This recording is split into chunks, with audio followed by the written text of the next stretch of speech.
Hi friend, this is Vipin. Welcome to Guruji maker. आशा करते हैं आप लोग बहुत अच्छे होंगे। तो फ्रेंड, बीपीएससी टीआरई 3 का जो एग्जाम होने वाला है उसके रिगार्डिंग आज से हम लोग डेली बेसिस पे प्रैक्टिस सेट करेंगे। यहाँ पे हम जीएस जो सामान्य अध्ययन का क्वेश्चन और बहुत ही बेहतरीन क्वेश्चन का हम यहाँ पे डिस्कशन करेंगे, जिसमें साइंस भी होगा, हिंदी ओ सॉरी हिस्ट्री भी होगा, हमारा ज्योग्राफी भी होगा, पॉलिटिक्स, जितने भी रिलेटेड क्वेश्चन आएंगे हम लोग 50 क्वेश्चन को डेली बेसिस पे यहाँ प्रैक्टिस करेंगे और बहुत ही बेहतरीन तरीके से एनालिसिस करके हम आगे बढ़ेंगे। क्वेश्चन को सिर्फ टिक करके हम आगे नहीं बढ़ेंगे, ताकि ये क्वेश्चन आप आसानी से कर लिया। इससे रिलेटेड जो भी चीज़ें आएँ तो आप उसकी जो थोड़ी बहुत थ्योरी है उसको हम यहाँ पे समझाते हुए चलेंगे। ठीक, तो इसी क्रम में हम पहले बात करें पहले क्वेश्चन की। तो यहाँ पर दिया गया कि पौधे की हरे रंग की उपस्थिति का कारण क्या है। तो आपसे ये क्वेश्चन अलग ढंग से पूछा जा सकता है कि जो पौधे की पत्तियां होती हैं वो हरे रंग क्यों होती हैं। ठीक, तो उसका सबसे एक वजह होता है क्या, क्लोरोफिल के कारण होती है। अब क्लोरोफिल हमारे फोटोसिंथेसिस या जिसको हम प्रकाश संश्लेषण बोलते हैं वहाँ भी मदद करता है, उसकी मदद से भोजन बनाते हैं। ठीक, तो ये तो पहला हो गया। अब हम चलते हैं अपने अगले क्वेश्चन पे। इस क्वेश्चन की बात करें, इस क्वेश्चन दिए कि निम्नलिखित में से कौन सी ग्रीन हाउस गैस नहीं है। तो अब ग्रीन हाउस के गैस के बारे में थोड़ा सा बताएं। तो वो गैसें जो वायुमंडल में ऊष्मा को रोक लेती हैं उसको हम क्या बोलते हैं, ग्रीन हाउस गैस बोलते हैं। अब ये गैसें होती कौन से, जिसको हम एक ट्रिक से अगर जानना चाहें तो इसको आप लोग याद कर लीजिएगा। बहुत आसान ट्रिक है, ओमीना का जलवा। ठीक, अगर हम थोड़ा सा इसको लिखना चाहें तो क्या होगा, ओ मीना का जलवा। ठीक, अब इसे आपको तुरंत याद हो जाएगा और कभी भूलेगा नहीं। ठीक, ओमीना का जलवा यहाँ पे है। अब देखिए, ओ से हमारा क्या हो जाएगा, ओजोन हो जाएगा, मी से मीथेन हो जाएगा, ना से क्या हो जाएगा, नाइट्रस ऑक्साइड हो जाएगा, और का से कार्बन डाइऑक्साइड और सीएफसी हमारा। ठीक, सीएफसी जो होता है क्लोरोफ्लोरोकार्बन गैस जिसको बोलते हैं, तो सीएफसी और कार्बन हमारा का से हो जाएगा, कार्बन डाइऑक्साइड। जल से जल हो जाएगा और वाष्प हो जाएगा। ठीक, तो इतनी चीज़ें मिलकर हमारे क्या होती हैं, ग्रीन हाउस गैसें हैं। तो क्या क्या हो गई हमारी, ओ से ओजोन, मी से मीथेन, ना से नाइट्रस ऑक्साइड, का से कार्बन डाइऑक्साइड और सीएफसी हो गया हमारा, और जलवा से जलवाष्प हो गया। ठीक, तो इतनी चीज़ें होती हैं। फिर से हम बताएं, ओ से क्या हो जाएगा हमारा ओजोन, मी से हो जाएगा हमारा मीथेन, ना से नाइट्रस ऑक्साइड, और का से क्या हो जाएगा सीएफसी और हमारा कार्बन डाइऑक्साइड, और जलवा से जलवाष्प। तो कैसे याद करना है आपको, ओमीना का जलवा। अब आपको यहाँ पे ऑप्शन में ये देखना है कि क्या क्या चीज़ें हैं। देखो, ओमीना के जलवा मीथेन भी है, ठीक, हमारा सीएफसी भी है, बट यहाँ पे SO2 नहीं है। तो हमारा ये कौन सा ऑप्शन यहाँ पे हो जाएगा, क्योंकि कहा कि कौन सी गैस नहीं है, तो हमारा दूसरा ऑप्शन सही हो जाएगा। तो आई थिंक ये ट्रिक याद रहेगा आपको, ओमीना का जलवा। ओ से क्या हो जाएगा हमारा ओजोन, मी से मीथेन, ना से नाइट्रस ऑक्साइड जिसको N2O बोलते हैं, ठीक, NO2 बोलते हैं। ठीक, तो ये चीज़ हो गई। और का से हमारा कार्बन डाइऑक्साइड और सीएफसी हो जाएगा, और जलवा से जलवाष्प हो जाएगा। तो मीना का जलवा आपको याद रहेगा, तो ग्रीन हाउस गैस से याद रहेंगे। अब हम चलते हैं अगले क्वेश्चन पे। इस क्वेश्चन बात करें, हम देखिए कि dichloro diphenyl trichloro ethane DDT है एक। DDT क्या है, इसको अगर हम डायरेक्टली जानना चाहें तो क्या है, एक गैर जैव निम्नीकरण प्रदूषण है। इसका मतलब क्या होता है, इसका उपयोग क्या होता है, इसका उपयोग जो कीटनाशक के रूप में किया जाता है हमारे खेतों में छिड़काव के लिए किसान करते हैं। अधिकतर देशों में इस पर रोक लगा दिया गया, मतलब इसको छिड़काव नहीं करने देता। उसका रीजन क्या है रोकने के, ये DDT होता है ना, ये हमारा ग्रीन हाउस गैसें जो हैं उसको छोड़ता है। अब ग्रीन हाउस गैसें कौन कौन सी हमारे, हमने बताया ना, ओमीना का जलवा। तो ये छोड़ते हैं। अब इसको छोड़ने से मतलब घाटा क्या है, जब ये छोड़ते हैं तो मतलब पृथ्वी का जो वायुमंडलीय ताप है ये बढ़ जाता है, और यही कारण है जो हमारा ग्लोबल वार्मिंग का इफेक्ट हो रहा है। ठीक, तो यही सब सारी चीज़ें हैं। तो इसमें कौन सा ऑप्शन आपका हो जाएगा, सेकंड सही हो जाएगा। अब हम चलते हैं नेक्स्ट पे। इसमें दिया कि एलपीजी सिलेंडर के रिसाव होने पर फैलने वाली दुर्गंध किस रसायन के कारण होती है। अब पहले आप ये जान लीजिए एलपीजी में कौन कौन सी गैसें होती हैं, पूछा जा सकता है आपसे। एलपीजी में मुख्यतः जो गैसें होती है हमारा प्रोपेन होती है और ब्यूटेन होती है। प्रोपेन होती है और क्या होती है हमारी, ब्यूटेन होती हैं। तो ये दो गैसें होती हैं, बट ये जो होती गंधहीन होती है, मतलब इनसे कोई महक नहीं आती। मतलब अगर आप प्रोपेन अगर हम ब्यूटेन आपको दे दें, आप समझ नहीं पाएंगे कोई गैस, क्योंकि उसकी कोई महक नहीं है। ठीक, इसके पास कोई सुगंध नहीं है, सुगंध या गंध नहीं है। तो इसमें एक चीज़ मिलाया जाता है ताकि हमको एहसास हो जाए कि हाँ ये क्या है, क्योंकि ये ज्वलनशील गैस है। तो उसमें मिलाया जाता है एथिल मैक्टम। ठीक, फिर से यहाँ देख लीजिए, एथिल मैरकैप्टम। ठीक, इसको इसलिए मिला जाता है ताकि ये गैसे कहीं मान लो रिसाव हो रहा है, क्योंकि ये ज़मीन से भी पाइपलाइन बिछाया गया तो कहीं रिसाव हो रहा है तो वहाँ पे आग लगने की संभावना है। बट इसको इसलिए मिला दिया जाता है तो हमको गंध महसूस होती है, एक सड़े गोभी के पत्ते जैसे गंध होती है। ठीक, तो मिलाने से हमको पता चलता है कि अच्छा यहाँ इसका रिसाव हो रहा है, तो वहाँ पर चीज़ें सही की जाती हैं। ठीक, तो क्यों मिलाया जाता है उसको बता दिया। और कौन सी गैसें हम वहाँ पर मुख्यतः पाई जाती है, प्रोपेन और ब्यूटेन पाई जाती हैं, और उसमें कौन सी गैसें मिलाई जाती हैं ताकि हमको गंध वहाँ से मिल पाए, क्या होता है वो एथिल मैरकैप्टम। ठीक, नेक्स्ट देखते हैं, कपड़े साफ करने के लिए उपयोग किए जाने वाले डिटर्जेंट क्या है। ठीक, तो जो कपड़े साफ किए तो उसके लिए डिटर्जेंट जो यूज़ किया तो क्या बोलते हैं हम, सल्फोनेट्स बोलते हैं। ठीक, अगला चलते हैं। इसमें दिया कार की बैटरी में प्रयुक्त एसिड है। तो कार की बैटरी में जो एसिड वहाँ पे डाला जाता है वो कौन सा होता है, तो उसको हम क्या बोलते हैं, हाइड्रोक्लोरिक एसिड बोलते हैं। अब हाइड्रोक्लोरिक एसिड का फुल फॉर्म आपसे रासायनिक नाम पूछा जाए तो क्या हो जाएगा, H2SO4 हो जाएगा। ठीक, H2SO4। अब अगर आपसे यहाँ पे थोड़ा सा और कुछ पूछा जाए तो ये पूछेगा कि इसकी सांद्रता का मतलब पानी में इसकी, क्योंकि 100% तो प्योर मिलाया नहीं जाएगा, क्योंकि अगर इतना प्योर मिला दिया जाए 100% बैटरी गल के पूरा एकदम गायब हो जाएगी। तो क्या किया जाता है, इसका सिर्फ और सिर्फ अप्रॉक्सीमेट 37% वहाँ पानी में मिलाया जाता है, मतलब सिर्फ इतनी इसकी इतनी सांद्रता रहती है। ठीक, तो यार डायरेक्टली आपसे क्वेश्चन ये पूछ सकते हैं कि पानी में इसकी मात्रा जो है वो 30 से लगभग 50% के आसपास रहती है। ठीक, तो आई थिंक यहाँ से जितनी चीज़ें थी हम क्लियर कर चुके हैं। अब चलते हैं अगले क्वेश्चन पे। इस क्वेश्चन की बात करें, इसमें दिया कि निम्नलिखित में कौन सी धातु चाकू से काटा जा सकता है। ये बहुत इंपॉर्टेंट क्वेश्चन, बेहद आसान भी होता है। तो ये धातु जो है हमारे कौन सी धातु है, सोडियम है। सोडियम को आसानी से काटा जा सकता है, क्यों? क्योंकि जो इसका अपेक्षित घनत्व होता है वो होता है 0.97 होता है, जो कि पानी से भी कम होता है। और यही वजह है कि अगर आप सोडियम धातु को पानी में डाल देंगे तो तैरना शुरू कर देती है। इसलिए इसको किस में रखा जाता है, सोडियम में रखा जाता है, क्योंकि उस सोडियम को केरोसिन तेल में रखा जाता है, जिसको मिट्टी का तेल भी हम बोलते हैं, उसमें रखा जाता है, क्योंकि उसमें ये आसानी से डूब जाता है। ठीक, तो इसको रखा किस में जाता है, मिट्टी के तेल में रखा जाता है। और ये विद्युत का सुचालक होता है। सुचालक का मतलब विद्युत प्रवाह होता है। अगर इस मेटल का वायर बना देंगे आप और लाइट कंडक्ट कराएंगे तो इसमें लाइट फ्लो होगा। ठीक, इलेक्ट्रॉन इसमें फ्लो होंगे, इसलिए क्या है, विद्युत का सुचालक है। ठीक, आई थिंक ये समझ में आ रही होंगी। अब चलते हैं अगले क्वेश्चन पे। इसमें दिया कि ब्रह्मांडीय कीड़े हैं। तो जो ब्रह्मांड हमारे कीड़े हैं वो परमाणु के छोटे छोटे टुकड़े से बना होता है। अगर परमाणु है तो उसके पास नाभिक भी होगा, और अगर नाभिक है तो उस पर आवेश भी होगा, चाहे पॉजिटिव आवेश हो चाहे निगेटिव आवेश हो। तो जो हमारा ब्रह्मांडीय कीड़े हैं क्या है, वो एक आवेशित कण है। फिर से समझ लीजिए कैसे, क्या जो ब्रह्मांडीय कीड़े हैं क्या है, परमाणु के छोटे टुकड़ों से मिलकर बने हुए हैं, जो हमारे सौरमंडल के बाहर जो होते हैं, इन्हीं की वजह से हमारी पृथ्वी में बारिश होती है। ठीक, तो जब ये बने हैं, अगर ये परमाणु कीड़े हैं या परमाणु हैं तो इनके पास नाभिक भी होगा, और अगर नाभिक होगा इनके पास तो इनके पास आवेश भी होगा। तो क्या हो जाएगी, एक आवेशित कण है। अब चलते हैं अगले पे।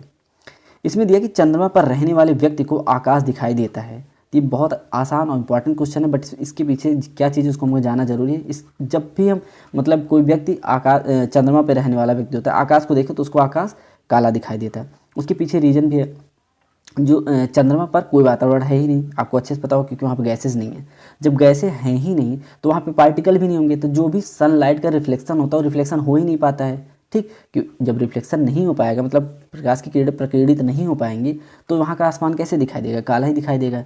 ठीक है, और यही रीज़न है कि जैसे जो हमारी पृथ्वी पे क्या होता है कि वहाँ पे बहुत सारे पार्टिकल्स हैं, इसलिए हमको जो आकाश दिखाई देता है किस तरह दिखाई देता है, नीला दिखाई देता है। ठीक, तो समझ में आया होगा आई थिंक। अब चलते हैं अगले क्वेश्चन पे। इसमें देखिए एक समान वयस्क मनुष्य के रक्त की मात्रा होती है, मतलब मनुष्य के अंदर कितने खून होता है आपसे ये पूछा गया है। तो अगर इस ऑप्शन की बात करें तो आपसे आपका पहला ऑप्शन सही है, 5 से 6 लीटर होता है। अब थोड़ा सा और इसके बारे में जानते हैं। तो जो एक समान मनुष्य है, जो मतलब एक हिस्ट पुष्ट जो एक साधारण इंसान है, जो जिसको कोई बीमारी नहीं है, तो उसकी वजन का लगभग 11वां हिस्सा जो होता है खून होता है।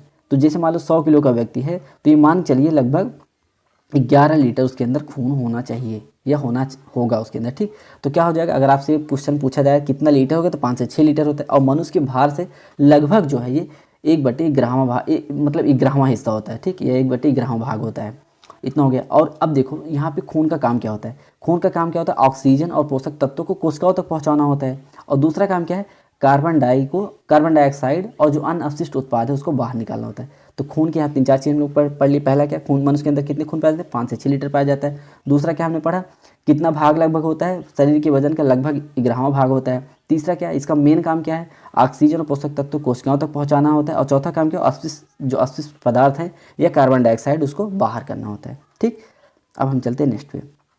इसमें ये विटामिन सी प्रचुर मात्रा में पाया जाता है। अब देखो इसको ऑप्शन से आप एलिमिनेट कर सकते हो। पहला क्या, आम में तो बिल्कुल नहीं होगा, तो ये तो ऑप्शन गलत हो गया। दूसरा क्या है, चीकू सेब में भी नहीं होता है, तो ये भी गलत हो गया। और बाकी अब इसमें देखते हैं, पहले में क्या है, नींबू, आंवला, कीवी, जो जितने भी खट्टे फल होते हैं उसमें विटामिन सी प्रचुर मात्रा में पाया जाता है। अब विटामिन सी की अगर हम रासायनिक नाम की बात करें तो क्या नाम है उसका, एस्कॉर्बिक एसिड होता है। ठीक, क्या होता है, एस्कॉर्बिक एसिड। अब नेक्स्ट चलते हैं हम इस क्वेश्चन की बात करें। आप देखिए राष्ट्रपति द्रौपदी मुर्मू ने 2023 से 2027 तक के लिए बिहार के चौथे कृषि रोड मैप का उद्घाटन किया। चौथे कृषि रोड मैप में उन्नत खेती के लिए निम्नलिखित में से कौन कौन सी योजनाएं शामिल हैं।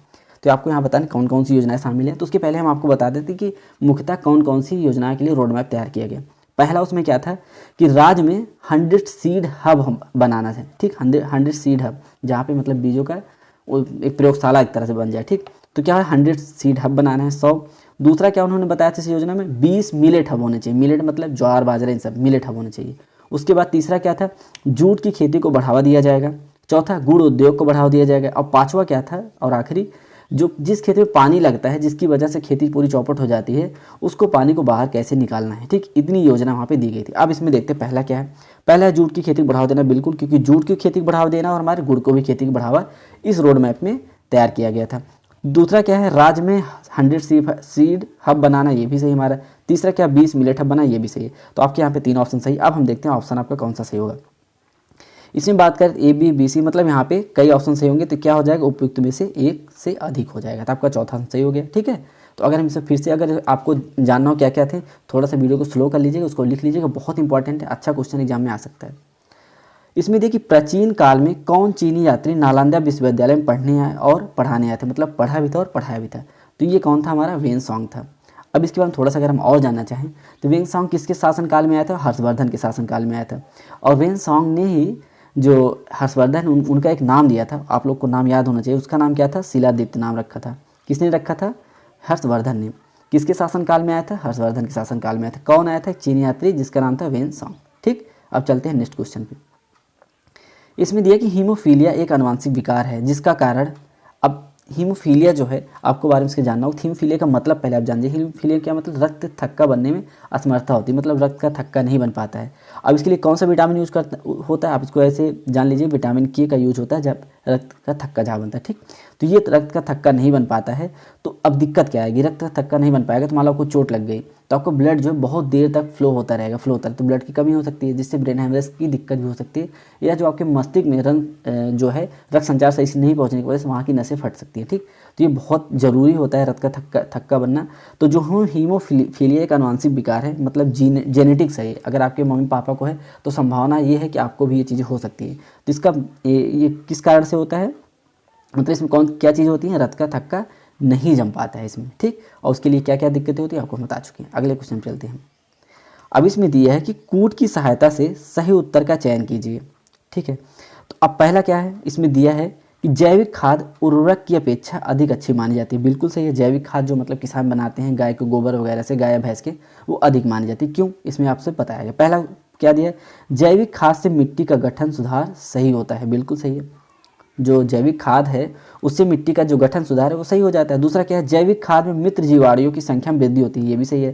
क्योंकि अगर उर्वरक हम उपयोग करते हैं जैसे यूरिया वगैरह का, तो उससे क्या होता है, केंचुए वगैरह मर जाते हैं, तो जो कि हमारे मतलब ज़मीन के लिए अच्छे माने जाते हैं। बट जैविक खाद आप डालें तो इनकी मात्रा बढ़ती है ना कि घटती है, तो ये भी सही है।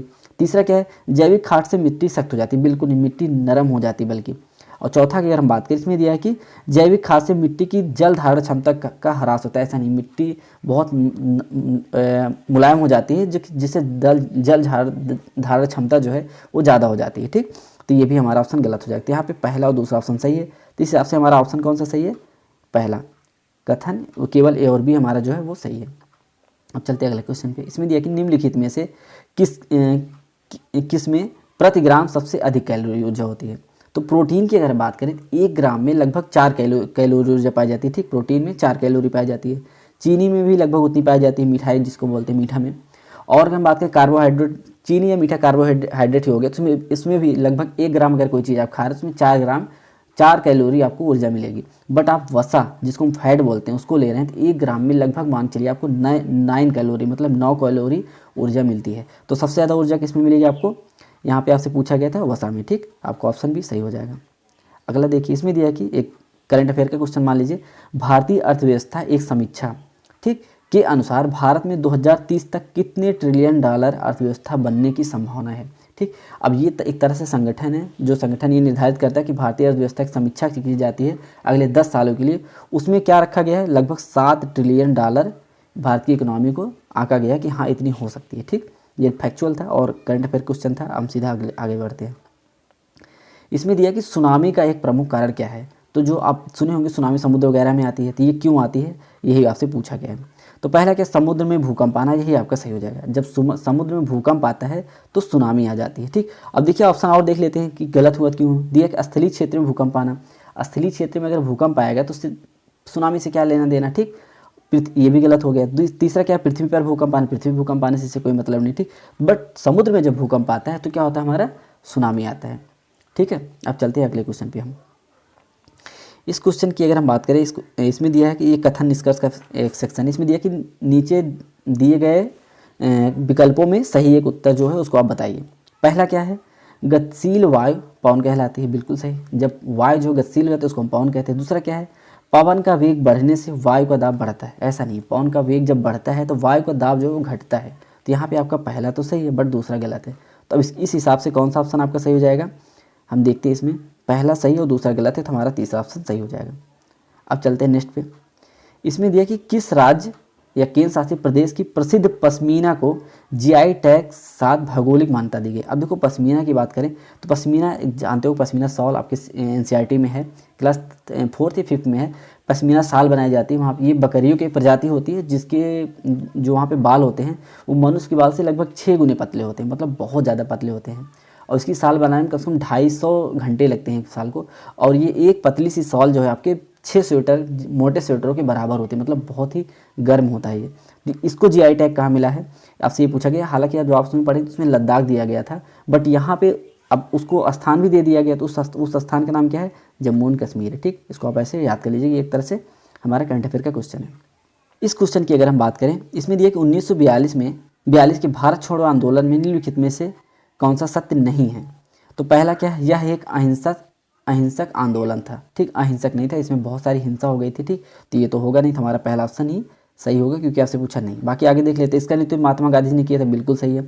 यह एक स्वतः स्फूर्त आंदोलन था, ये भी ठीक है। ठीक, तो हमारा पहला ही यहाँ पे गलत है क्योंकि आपसे पूछा सत्य नहीं है। इस क्वेश्चन बात में इसमें दिया कि मुजफ्फरनगर बमकांड 1908 किससे संबंधित है। तो इसमें अगर हम बात करें, दो लोग बहुत फेमस हो चुके थे। पहला क्या था, प्रफुल्ल चाकी, जो कि ऑप्शन सी हमारा सही हो जाएगा। और दूसरे से कौन थे, खुदीराम बोस। इन लोगों ने क्या किया था, जो वहाँ पे प्रेसिडेंटी मजिस्ट्रेट थे, कौन था, किंग्सफोर्ड थे। उनको मारने की इन लोग साजिश किया था। और क्या किए थे इन लोग, उनकी एक गाड़ी पे बॉम्ब फेंक दिए। और ये ससुरा तो भाग लिया था जो वहाँ पे था किंग्सफोर्ड, बट हुआ क्या, वहाँ पे 2 ब्रिटिश महिलाएं की मौत हो गई थी, जिसके लिए इन लोग को फांसी की सज़ा सुना दी गई थी। ठीक, तो कौन थे हमारे, प्रफुल्ल चाकी, और दूसरे कौन थे, खुदीराम बोस। अब चलते हैं अगले क्वेश्चन पे। इस क्वेश्चन की अगर बात करें, इसमें दिए गणित में भारत के योगदान में शामिल है। तो गणित में जो योगदान है भारत में, इसमें 3 दिए, इसमें कौन कौन से शामिल है। तो इसमें सीधा आप जानते हैं दशमलव प्रणाली, और जो हमारा शून्य की अवधारणा है वो भारत की ही देन है, क्योंकि शून्य की अवधारणा से पहले दशमलव प्रणाली आई, तभी हमारे शून्य का ही अवधारणा आई थी। ठीक, तो यहाँ पे कौन सा ऑप्शन आपका सही हो जाएगा, दूसरा और तीसरा ऑप्शन सी आपका सही हो जाएगा। अब चलते हैं अगले क्वेश्चन पे। इसमें दिया कि जैन धर्म निम्नलिखित में से किस पहलू में बौद्ध धर्म से अलग था। तो अगर इनकी बात करें किस में अलग था, उपवास में विश्वास। मतलब उपवास का मतलब जो हम लोग भूखा रहते हैं, व्रत रहते हैं, उसमें अलग था, क्योंकि बौद्ध धर्म वाले लोग जो थे वो भूखे रह जाते थे, बट जैन धर्म में उनसे थोड़ा अलग थे। ठीक, तो यहाँ पे आपका कौन सा ऑप्शन सही हो जाएगा, ऑप्शन सी। अब चलते हैं अगले क्वेश्चन पे। इसमें दिया कि राष्ट्रीय गान सबसे पहले, राष्ट्रीय गान हमारा क्या है सबको पता होगा। ठीक, तो वो क्या, जनगण मन जो है, इसको सबसे पहले 27 दिसंबर 1911 कहाँ गाया था। तो वो इस समय 1911 में कोलकाता अधिवेशन हुआ था, जो कलकत्ता में हुआ था, वहाँ पे इसको गाया गया था। ठीक, अब आप ये बताइए जनगण मन जो हमारा है उसको किसने लिखा है, हमारे रविन्द्रनाथ टैगोर ने लिखा है। ठीक, तो अब हम चलते हैं अपने अगले क्वेश्चन पे। इस क्वेश्चन बात करें, निम्नलिखित भारतीय मंदिरों में से कौन सा ब्लैक पगोडा के नाम से जाना जाता है। तो यहाँ पे अगर ऑप्शन की बात करें तो आपका पहला ऑप्शन सही हो जाएगा, सूर्य मंदिर कोणार्क में ये होता है। ठीक, सूर्य मंदिर जो कि कोणार्क में है, और कोणार्क का हमारा उड़ीसा में है। तो अगर इसकी हम बात करें, सूर्य मंदिर जो बना था वो सूर्य देव को समर्पित करने के लिए बना था। और किसको, इस मंदिर को किसने बनवाया था, राजा नरसिंह देव ने बनवाया था। ठीक है, तो 13वीं शताब्दी के आसपास इन्होंने बनवाया था, राजा नरसिंह देव नाम था उनका। तो जब उन्होंने बनवाया था तो वहाँ पे काले पत्थरों का यूज़ किया गया था। तो काले पत्थरों को ही हम ब्लैक पगोडा नाम से जाने जाते हैं। ठीक, इसीलिए मंदिर को भी, मतलब सूर्य मंदिर को ब्लैक पगोडा के नाम से भी जाना जाता है। क्यों, क्योंकि उसकी जो मतलब मंदिर की निर्माण जब किया गया था वहाँ काले पत्थरों का बहुत अधिक यूज़ किया गया था, इसको ब्लैक पगोडा भी हम बोलते थे। तो ये हमारा इसमें कौन सा ऑप्शन आपका सही हो जाएगा, पहला। अगले क्वेश्चन बात कर लीजिए कि कौन सा कार्य करने पर प्याज की फसल बर्बाद हो जाती है। कौन सा कार्य आप करेंगे प्याज की फसल बर्बाद हो जाएगी। पहला क्या, प्याज की फसल की औसत सिंचाई करने पर, नहीं तो आप वहाँ पे ज़्यादा पानी की आवश्यकता पड़ती है, तो पहला सही है। दूसरा क्या है, प्याज की फसल में उगे खरपतवार की सफाई करके, अगर खरपतवार साफ करके प्याज बड़ी होती है तो अच्छा है। तीसरा क्या है, समय से तैयार फसल प्याज की फसल को ज़मीन के अंदर रहने पर, ये आपका गलत ऑप्शन, यही बर्बाद कर देगा। क्यों, क्योंकि मान लीजिए आपकी प्याज एकदम होके तैयार हो गई है, फसल तैयार हो गई, फिर भी आप उसको ज़मीन के अंदर रहने देंगे तो क्या होगी, वो ख़राब हो जाएगी, बर्बाद हो सकती है। ठीक, तो यहाँ पे आपका तीसरा ऑप्शन सही हो जाएगा। अब चलते हैं अगले क्वेश्चन पे। ये करंट अफेयर क्वेश्चन, इसमें क्या है, किस खिलाड़ी को 8वीं बार वैलेंट डी और पुरस्कार से सम्मानित किया गया। अब वैलेंट डी और पुरस्कार को 8वीं बार मिल रहा है तो बहुत बड़ी बात होगी, इसलिए क्वेश्चन इंपॉर्टेंट भी है। किसको मिला है, लियोनेल मेसी को मिला है। ये कहाँ खिलाड़ी हैं, अर्जेंटीना के हैं। अभी हाल में इससे पूछा जाए तो फीफा वर्ल्ड कप जो 2023 में हुआ, सॉरी 2018 में हुआ था, उसमें इनको क्या मिला था, तो आप उसमें जान लीजिए इनको गोल्डन बॉल मिला था। ठीक, ये फुटबॉल में एक अवार्ड होता है गोल्डन बॉल और गोल्डन बूट मिला था। ठीक, तो बूट किसको मिला था, वो विलियम एम्बापे को मिला था जो फ्रांस के खिलाड़ी थे, और इनको क्या मिला था, गोल्डन बॉल मिला था। ठीक, तो आप ये जानते हैं वेलन डी पुरस्कार 8वीं बार किसको मिला, लियोन मेसी को मिला। अभी हो सकता है आपसे यहाँ पे महिला का भी पूछा जा सकता है कि महिला में वेलन डी पुरस्कार किसको मिला है, तो उनका नाम क्या था एग्जैक्टली हमें नहीं याद आ रहा अभी। अच्छा हाँ, उनका नाम था एटाना बोनमती। एटाना बोनमती एक महिला खिलाड़ी हैं, उनको वेलन डी पुरस्कार से सम्मानित किया गया है। ठीक, तो पुरुष की बात करते हैं लियोनेल मेसी हो जाएंगे, और महिला की बात करते हैं एटाना बोनमती हो जाएंगे। ठीक, और ये पुरस्कार इनको कब मिला है, 2023 में मिला है। ठीक, 2023 मिला है। अब चलते हैं अगले क्वेश्चन पे। इसमें देखिए शिवाजी की राजधानी कहाँ थी। ठीक, शिवाजी की राजधानी कहाँ थी, तो ये रायगढ़ में थी। ठीक, अब हम चलते हैं आगे, इसमें ज़्यादा कुछ जानना नहीं है, रायगढ़ पे थी। और इसकी बात करें तो ये पर्वत वहाँ थी, सह्याद्री पर्वत श्रृंखला में स्थित है। ठीक, रायगढ़ हमारा। ठीक है, अब चलते हैं अगले क्वेश्चन पे। इसमें बात की निम्नलिखित में से कौन सी मिट्टी नदियों द्वारा जमा करके, तो जो नदियों द्वारा मिट्टी जमा की जाती है उसको हम क्या बोलते हैं, जड़ोल मिट्टी बोलते हैं। और ये मिट्टी बहुत ही अधिक उपजाऊ होती है, और ज़्यादा करके उत्तरी मैदान जो हमारे क्षेत्र हैं, जिसमें हमारा उत्तर प्रदेश हो गया, बिहार, इन सब में ये मिट्टी ज़्यादा पाई जाती है। ठीक, बिहार में बहुत कम है, बट उत्तर प्रदेश वगैरह में ज़्यादा पाई, उत्तर प्रदेश पंजाब में। ठीक, इसीलिए बहुत उपजाऊ है और वहाँ खेती करना मतलब बहुत लाभप्रद होता है। तो कौन सी मिट्टी यहाँ पर हो जाएगी, जलोढ़ मिट्टी हो जाएगी। अगला क्वेश्चन देखिए, ये है क्वासरकोर किस कमी के कारण होता है। अब देखो क्वासरकोर एक बीमारी है, ये ज़्यादा करके बच्चों में होता है। इससे क्या होता है, शरीर नीला पड़ जाता है, तो ये प्रोटीन की कमी से होता है। ठीक, अब चलते हैं अगले क्वेश्चन पे। इसमें दिया कि विटामिन और खनिज लवणों को सूक्ष्म पोषक तत्व कहा गया है, क्यों। इसमें पहला ऑप्शन क्या है, इसमें केवल कृत्रिम संपर्कों द्वारा प्राप्त किया जा सकता है। देखो प्राप्त करने की विधि है, जिससे हमसे कोई लेना देना नहीं, तो ये गलत हो जाएगा। क्यों कहा गया, आपसे ये पूछा है। इसकी कमी या अभाव में विभिन्न प्रकार के रोग होते हैं, बट आपसे पूछा कि तत्व पोषक तत्व सूक्ष्म पोषक तत्व क्यों कहा गया है। इसको आप इंग्लिश बात करें तो माइक्रो न्यूट्रिएंट जिसको हम बोलते हैं, माइक्रो न्यूट्रिएंट इसको कहा गया है। क्यों कहा गया ये पूछा, तो ये तो इसके मतलब पॉइंट है, इसको बताया जा रहा है कि क्या क्या चीज़ें होती थी, ये तो होगा नहीं। तीसरा क्या है, मनुष्य में इसकी आवश्यकता कम मात्रा में पाई जाती है, यही सही हो जाएगा। तो इनकी जो मनुष्य में इसकी मात्रा बहुत कम मात्रा में, आवश्यकता भी होती है, बहुत कम मात्रा में पाई भी जाती है, इसीलिए इसको हम माइक्रोन्यूट्रिएंट या पोषक तत्व बोलते हैं। ठीक, सूक्ष्म पोषक तत्व बोलते हैं। तो यहाँ पे आपका तीसरा ऑप्शन सही हो जाएगा। अब चलते हैं अगले क्वेश्चन पे। देखिए ये क्वेश्चन बहुत ही कंफ्यूजिंग होगा, आपको लगेगा कि यहाँ पे पहला दूसरा सही तीसरा सही, तो यहाँ पर उपयुक्त में से एक से अधिक होगा, बट ऐसा नहीं है। आपसे एक क्वेश्चन पूछा गया है सूक्ष्म पोषक तत्व कहा गया है, क्यों कहा गया है, आपसे पूछा। ठीक, तो आप कंफ्यूज मत होइएगा। अगले क्वेश्चन बात कीजिए कि भारत का सबसे पुराना तेल क्षेत्र क्या है, तो ये कौन सा हमारा है, डिगबोई असम में पाया जाता है। ठीक, असम में पाया जाता है, असम में ही है। ठीक, और इसकी बात करें तो पहला इतिहास में का पहला रिफाइनरी था ये। इसको एक और नाम से जाना जाता है, जिसको हम बोलते हैं भारतीय हाइड्रोकार्बन क्षेत्र की गंगोत्री विषय कहते हैं। किसको बोलते हैं, डिगबोई असम में जो रिफाइनरी है उसको क्या बोलते हैं, भारतीय हाइड्रोकार्बन क्षेत्र की गंगोत्री भी बोला जाता है। ठीक, और ये क्या हमारे भारत का सबसे पुराना तेल क्षेत्र है या तेल संग्रहण क्षेत्र है। ठीक, अब चलते हैं अगले क्वेश्चन पे। इसमें दिया कि पौधे की कोशिका भित्ति मुख्यतः किससे बनी होती है, तो जो उसके ऊपर की भाग जो होता है उसको क्या बोलते हैं, सेल्यूलोज बोलते हैं। यही आपसे पूछा कि कोशिका भित्ति जो है वो किससे बनी होती है, सेल्यूलोज ही ऐसा है जिसको हम अपने शरीर में पचा नहीं सकते हैं। ठीक है, तुम्हारा यहाँ पे ऑप्शन सी सही हो जाएगा। अगला है क्वेश्चन, चुंबक किस धातु को अपनी ओर आकर्षित कर सकता है। इसमें कुछ ऑप्शन, पहला लोहा, ये तो सही 100%। दूसरा क्या है, जस्ता एवं तांबा को ये अपनी तरफ आकर्षित नहीं करता है। दूसरा क्या है, तीसरा कोबाल्ट और निकल, हाँ करता है, क्योंकि निकल में थोड़ा सा लोहे की मात्रा कोबाल्ट में भी होती है, तो ये इसको कर, बट जितना लोहे को ये अपनी तरफ आकर्षित करता है उससे थोड़ा इनको कम कर पाता है। बट यहाँ पे आपसे पूछा कि आकर्षित करता है, कम ज़्यादा पूछा नहीं, तो यहाँ पे आपका पहला भी ऑप्शन से तीसरा भी, तो ऑप्शन आपका कौन सा हो जाएगा, चौथा, उपयुक्त में से एक से अधिक। अब चलते हैं नेक्स्ट पे, इसको ध्यान दीजिएगा, लोहे पे ही टिक मार के बहुत लोग आगे बढ़ जाएंगे, तो आप जानते रहिएगा कि चुंबक जो हमारे कोबाल्ट और निकल के साथ साथ लोहे को करता है। ठीक, तो हमारा चौथा ऑप्शन यहाँ सही हो जाएगा। अगला दिया कि ठेला गाड़ी को चलाना किस प्रकार आसान है। अब देखो ठेला गाड़ी को चलाना, आप सिर्फ अपने आप को यहाँ सब कुछ साइंस एक तरफ हटा के देख लीजिए, और ठेला गाड़ी को आप अपने हिसाब से चला के एक बार देखिएगा, तो उसको खींच के चलाएंगे तो बहुत आसान होता है। तो यहाँ पे आपका ऑप्शन सी सही हो जाएगा, खींच कर। ढकेल कर कैसे चलाएंगे, पीछे से थोड़ी चलाएंगे ठेले को। ठीक, और ठेले के पीछे से उठाकर वो तो बहुत ज़्यादा मेहनत का काम हो जाएगा, तो खींच के ही चला जाता है ऐसे में। बाकी आप उसको प्रैक्टिकली एक बार देख लीजिएगा, सबके घर में ठेला या आसपास कहीं दिख जाए तो करिएगा, आपको समझ में आ जाएगा। ठीक, अगला क्या है, सूर्य के निकटतम ग्रह कौन है। अब देखो सूर्य से निकटतम ग्रह की बात करें तो सबसे पहले हमारा कौन सा, बुध है, उसके बाद क्या है, शुक्र है, फिर पृथ्वी है, फिर मंगल है, बृहस्पति है, शनि है, अरुण है, उसके बाद वरुण है।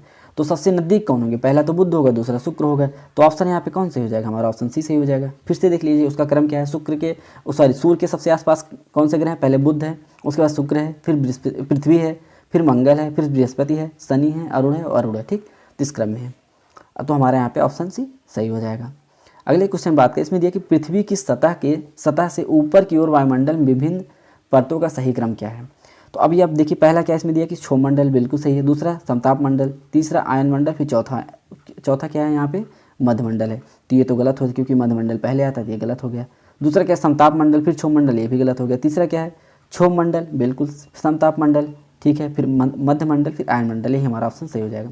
अगर हम क्षोभमंडल की बात करें, आपसे पूछा सकते हैं कि जितनी भी मतलब प्राकृतिक चीज़ जैसे बारिश होना, धूप होना, आंधी तूफान, ये सब कहाँ होता है, क्षोभमंडल में होता है। तो ये इसमें बहुत इंपॉर्टेंट क्वेश्चन है, ये पूछा जा सकता है बार बार। समताप मंडल की बात करें तो इसमें 2 क्वेश्चन होते हैं, पहला ओजोन लेयर किस मंडल में है, तो समताप मंडल में है, ठीक। अब ओजोन लेयर क्या करता है, हमारे जो अल्ट्रावायलेट रेडिएशन है उसको रोकता है। अगर ओजोन लेयर ना होती तो क्या होता है, हमारा स्किन जो है बर्न हो जाता है, स्किन कैंसर होने का खतरा रहता है। तो ओजोन दिवस कब मनाया जाता है, 16 सितंबर को मनाया जाता है, ठीक, तो इसको आप याद कर लीजिएगा। तो क्या ये सब समताप मंडल में ही पाया जाता है। और समताप मंडल में एक बहुत जरूरी चीज़, वायुमान किस मंडल में उड़ता है, आपसे पूछा सकता है, तो किस मंडल में होता है, हमारे समताप मंडल में होता है, ठीक। तो यहाँ पे ऑप्शन आपका सी सही है। अब चलते हैं अगले क्वेश्चन पे। इसमें दिया कि गर्मियों के दौरान पुरुषों और जानवरों के नीचे से अधिक ऊंचाई पर मौसमी प्रवास को क्या कहा जाता है। तो देखो जब गर्मी के मौसम आते हैं तो इसमें क्या होता है, पुरुष और जानवर नीचे से अधिक ऊंचाई पर मतलब ऊपर चले जाते हैं। सिंपल सी बात, जब जितना ऊपर आप जाएंगे आपको उतनी थोड़ी सी ठंड मिलेगी, ठीक है। जितनी ऊंचाई पे जाएंगे वहाँ पे टेम्परेचर जो डाउन होता चला जाता है। ये नहीं कि हम सूर्य के पास जा रहे हैं, ऐसा नहीं होता, ठीक। तो ठंड होता है, तो ये कब होता है, ठीक, इसको हम क्या बोलते हैं, इसको अगर जैसे एक वैज्ञानिक नाम दिया जाए कि इसको हम क्या बोला जा सकता है, तो उसको क्या बोलते हैं, ऋतु प्रवास। क्योंकि सिर्फ और सिर्फ कब होता है, गर्मी में होता है। तो ऋतु मतलब एक मौसम में वो चले जाते हैं, ठीक। उसको क्या बोलते हैं हम, ऋतु प्रवास बोलते हैं, ठीक। अगला क्वेश्चन देखिए, कितने दिन में चंद्रमा पृथ्वी का चक्कर लगाता है, ठीक है। एग्जैक्टली पूछे कि जो पृथ्वी का चक्कर चंद्रमा लगा रहा है कितने दिन लगाता है, 27.32 दिन में लगा लेता है, ठीक। देखा जाए तो लगभग 27 दिन में वो लगा लेता है। अब चलते हैं अगले क्वेश्चन पे। इसमें दिया है कि उन देश का नाम बताए जो डूरंड रेखा की ओर स्थित है। अब डूरंड रेखा किसके किसके बीच में, तो वो हमारे अफगानिस्तान और पाकिस्तान के बीच में है, ठीक। अब ये फैक्चुअल था, इसको आप डायरेक्टली पढ़ लीजिए। अब हम चलते हैं अगले क्वेश्चन पे। इसमें बात करें, इसमें दिया कि वाष्पन के कारण शीतलन की प्रक्रिया तब धीमी होती है जब वायुमंडल में जल के खुले पृष्ठ का क्षेत्रफल। अब इसमें आपको बताएं इसमें सही कौन सा होगा। अब देखो, अब शीतलन की बात आ रही है, और वो भी कब, जब शीतलन प्रक्रिया कब धीमी होती है, जब जल का जो पृष्ठ है वो खुला होता है। तो यहाँ पे आपका ऑप्शन कौन सा सही हो जाएगा, पहला क्या है कि बढ़ेगा तो नहीं, ठीक। पहली बात तो बढ़ेगा नहीं, तो ये गलत हो जाएगा, बढ़ने वाला। अब घटेगा, ये तो फिक्स है घटेगा, क्योंकि जब वहाँ पे उसको खुले पृष्ठ पे रखा जाएगा तो उसका जो ठंड है वो कम होगा, तो घटेगा। तो पहले यही आपका ऑप्शन सही हो गया। दूसरा क्या है, वायुमंडलीय ताप निम्न रहेगा, बिल्कुल, क्योंकि जो वायुमंडल का टेम्परेचर है वो तो नॉर्मल ही रहेगा, बट उसको हम खुले पृष्ठ में रखेंगे तो शीतलन की जो प्रक्रिया है वो क्या हो जाएगी, हमारी स्लो हो जाएगी, कम हो जाएगी, या धीमी हो जाएगी, या घट जाएगी, ठीक। तो यहाँ पे ऑप्शन आपका सी जो है राइट आंसर हो जाएगा। अब चलते हैं अगले क्वेश्चन पे। इसमें पूछा गया कि पौधे के संदर्भ में सही विकल्प दीजिए। पहला क्या है, पौधे भूक्षरण को रोकते हैं, बिल्कुल सही है, भूक्षरण को रोकते हैं, जो मतलब मिट्टी का ह्रास होता है बारिश वगैरह में, इसको रोकते हैं पौधे। दूसरा क्या है, मृत एवं सूखी पत्तियां उर्वरक तथा कीटनाशक बनाने के लिए प्रयुक्त होती है। देखो उर्वरक में थोड़ा बहुत इसका उपयोग होता है, बट कीटनाशक में इतना इसका प्रयोग नहीं होता, तो ये हमारा ऑप्शन गलत हो जाएगा। अगला क्या है, पशु पौधे को आश्रय प्रदान करते हैं। देखो जितने भी पशु हैं पौधे को आश्रय थोड़ी प्रदान करते हैं, तो ये भी हमारा गलत हो जाएगा, आश्रय थोड़ी देते हैं। चौथा क्या है, पौधे हमें बीज प्रदान करते हैं जिससे हम कुछ खाया जा सकते, बिल्कुल सही है। तो यहाँ पे ऑप्शन ए और डी सही है, तो इस हिसाब से आपका पहला ऑप्शन सही हो जाएगा, ठीक। इसमें पूछा कि बंगाल की एशियाटिक सोसाइटी की स्थापना किसने की थी, ठीक। ये एकदम डायरेक्ट क्वेश्चन है, जो मतलब आपके हिस्ट्री से पूछा गया है। इसमें आपका ऑप्शन कौन सा सही हो जाएगा, विलियम जोन्स ने किया है, ठीक। जो बंगाल की एशियाटिक सोसाइटी की स्थापना थी इसको किसने किया था, विलियम जोन्स ने किया था। अगर आपसे पूछा जाए कब किया था, तो 1784 में इसका स्थापना किया था। और अगर ये बात जाए कि इसको कहाँ लिखा गया है, तो जो एक पुरानी भारत की पुरानी पांडुलिपि है उसमें इसको लिखा गया, पांडुलिपियों में इसका वर्णन किया गया, इसका संग्रहण किया गया है, ठीक। तो हमारा यहाँ पे ऑप्शन आपका सी सही हो जाएगा। अब चलते हैं अगले क्वेश्चन पे। इसमें देख निम्नलिखित में से भारत निर्माण का घटक नहीं है। भारत निर्माण की अगर बात हो तो कौन सा घटक नहीं होगा, ग्रामीण आवास, बिल्कुल है ये। दूसरा क्या, ग्रामीण विद्युतीकरण, ये भी है। कृषि आधारित उद्योग, अब देखो कृषि आधारित उद्योग कोई भी बना ही नहीं है, ठीक। अब देख लो किसान ऐसे ही एमएसपी के लिए परेशान है, तो उद्योग तक बनने की बात ही नहीं थी, यही हमारा घटक नहीं है, बाकी सब है, ठीक। तो हमारा तीसरा ऑप्शन यहाँ पे सही हो जाएगा। अब अगले क्वेश्चन की बात करें, इसको आप लोग हमें कमेंट बॉक्स में बताइए कि इस क्वेश्चन का आंसर क्या होगा, जिसमें कहा गया किसने कहा था कि मेरे शरीर पर पड़ी एक एक लाठी ब्रिटिश साम्राज्य के कफन से कील सिद्ध होगी। ठीक, यहाँ पे ऑप्शन हम आपको नहीं देंगे और कल इसके आगे हम यहाँ पे जो करीब 50 क्वेश्चन है उसका डिस्कशन करेंगे और बहुत ही अच्छे तरीके से करेंगे। तो आशा करते हैं जो भी चीज़ें यहाँ तक बताई गई आप समझ में आई होगी आपको। आपने अगर खुद से किया है तो जरूर आप हमें कमेंट बॉक्स में बताइए कि आपने कितना क्वेश्चन यहाँ पे लगभग सही किया था। और बहुत ही इंपॉर्टेंट सारे क्वेश्चन हैं, हमने कोशिश की जितना यहाँ पे हो सका एनालिसिस के थ्रू आपको सारी चीज़ बताने की। फिर भी कोई कन्फ्यूजन हो आप हमसे जरूर कमेंट बॉक्स में पूछिएगा, हम जरूर आपका रिप्लाई करेंगे। तो ऐसे बेहतर और अच्छे कंटेंट के लिए हमारे साथ बने रहें और हमारे चैनल को सब्सक्राइब करें। थैंक यू, जय हिंद।